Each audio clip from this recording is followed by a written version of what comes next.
Discover the capabilities of Segwise's Creative Analytics Reporting.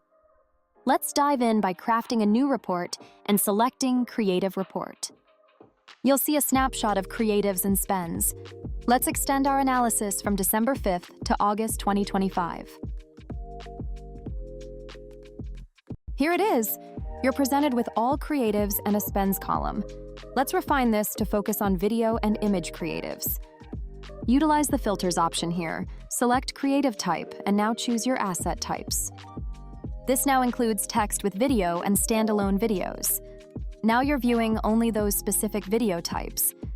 Filters offer unmatched precision in Segwise, letting you zero in on the data you need. Leverage the Edit Table feature to add more columns. I'm adding campaign, ad network, and ad group in sequence, then expanding metrics with clicks, cost per click, cost per install, CPM all integrated into my report. Now with ad network, campaign, ad group, creative, and added metrics, I've saved my report in a private state. This report remains private to you, but with a simple click, it can become accessible to your organization. For now, we'll keep it private.